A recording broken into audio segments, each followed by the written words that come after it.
Bonjour à tous, j'espère que vous allez bien.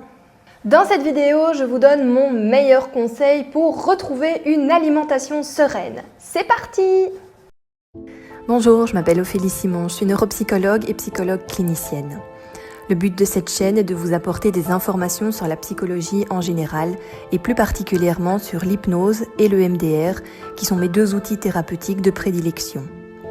Si le concept vous plaît, n'oubliez pas de vous abonner à ma chaîne, ça fait toujours plaisir d'être soutenu.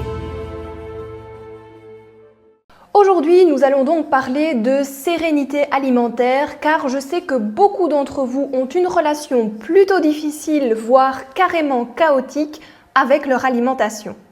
Vous commencez à me connaître, je ne conçois pas la légèreté du corps sans la légèreté de l'esprit.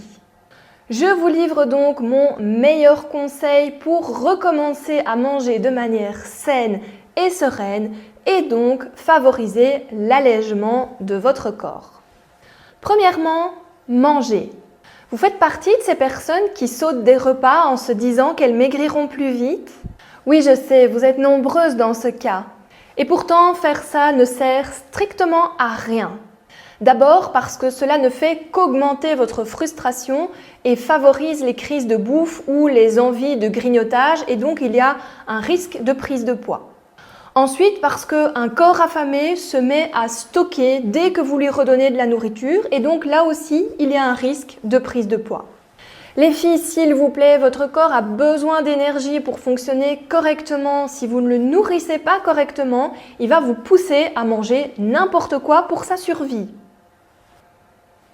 Deuxièmement, mangez quand vous avez faim et ne mangez pas si vous n'avez pas faim. Encore une fois, ça peut sembler complètement évident, mais combien d'entre vous appliquent vraiment cette règle? Alors je vous vois venir, si pour vous le concept de faim est vague, voici quelques informations qui vont vous aider. En général, votre corps ressent la faim, donc le besoin vital de manger, 4 heures après un repas normal.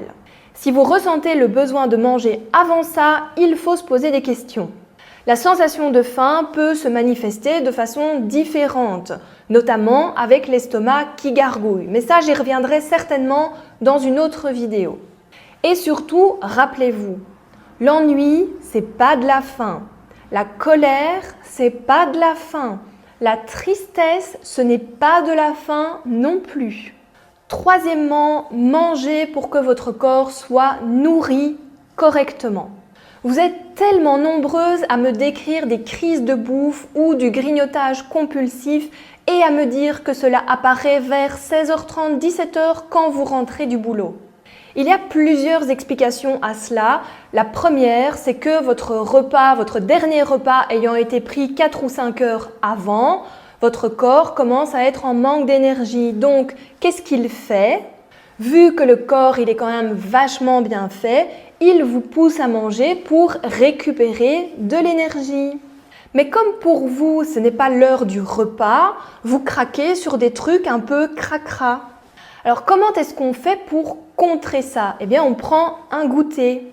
Le goûter vous permettra d'apporter à votre corps le petit boost d'énergie nécessaire pour arriver au repas du soir en toute sérénité et pas avec une faim de loup qui vous pousse à gober votre assiette et lorgner sur l'assiette du voisin et pas non plus en n'ayant plus du tout faim parce que vous aurez mangé plein de crasse avant.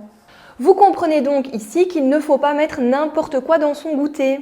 Je vous donne un exemple de goûter dans la description de cette vidéo, allez vite voir. C'est le goûter idéal qui vous apportera l'énergie dont vous avez besoin. Je fais une petite parenthèse ici, je ne suis pas diététicienne et je ne prétends pas donner des conseils sur quoi manger. L'exemple que je vous donne de goûter a été validé par une diététicienne que je connais parce qu'il apporte les nutriments nécessaires pour cette heure-là de la journée. Ce n'est évidemment pas le seul goûter qui existe et peut-être qu'il ne vous conviendra pas du tout, ça dépend de chacun.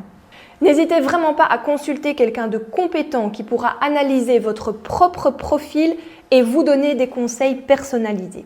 Très important aussi, soignez la présentation de votre goûter, asseyez-vous au calme et dégustez.